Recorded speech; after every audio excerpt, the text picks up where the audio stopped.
কার্যবিধিতে কোনো ক্রিমিনাল মামলাতে কোনো লিমিটেশন নাই। দণ্ডবিধি আমাদের বলছে রুলাম টেম্পার সিকিউরিটি রিজি, টেম্পারিং করার কোনো নেই, টেম্পারিং টাইম নেই। নির্দিষ্ট ফৌজদারি মামলা দায়েরের কোনো নির্দিষ্ট সময়সীমা নাই। ৭১-এর অপরাধের বিচার হয়েছে না বাংলাদেশে এত বছর পরে? কেমনে করলে অত বছর আগে স্যার যদি ওই লোকটা আগেই মারা যেত, আসামিগুলি, আসামিগুলো সেটা তো ভিন্ন কথা। বেঁচে ছিল বলে তো শাস্তি দেওয়ার চেষ্টা করছে, কিন্তু মামলা করার স্কোপ ছিল বলেই তো হয়েছে।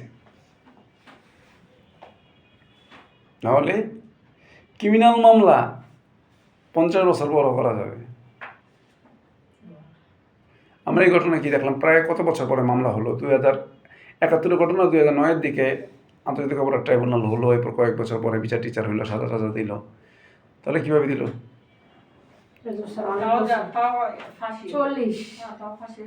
হ্যাঁ, প্রায় 40। তা 40 বছর পর তো হইল। তাহলে ক্রিমিনাল মামলা কোনো টাইমিং নেই, দেওয়ানি মামলার টাইমিং আছে, লিমিটেশন একটা আছে। ফৌজদারি মামলা দায়ের কোনো লিমিটেশন টাইম নেই।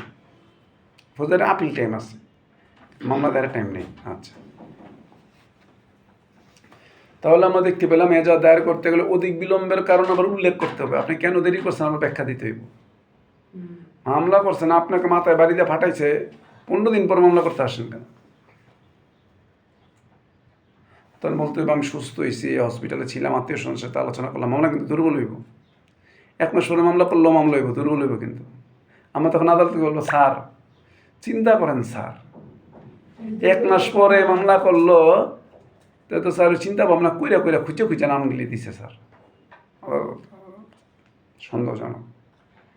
ঠিক আছে ঠিক আছে, আপাতত আদালত এই ম্যাটারগুলির মধ্যে আদালতে যদি আপনি কোনোভাবে বিচারকের মনে একটু কনফিউশন সৃষ্টি করতে পারেন, তাহলে আদালত বলবো যে আসামিকে জেলে রাখাটা ঠিক হইব না, কারণ এটা তো সন্দেহজনক আছে। দেখি পুলিশ রিপোর্ট কী বলে। আচ্ছা, পুলিশ রিপোর্ট পর্যন্ত জামিন দিয়ে দেয়, ইনস্ট্যান্ট আসলেও জামিন পেতে পারেন যদি রিজনেবল কারণ থাকে।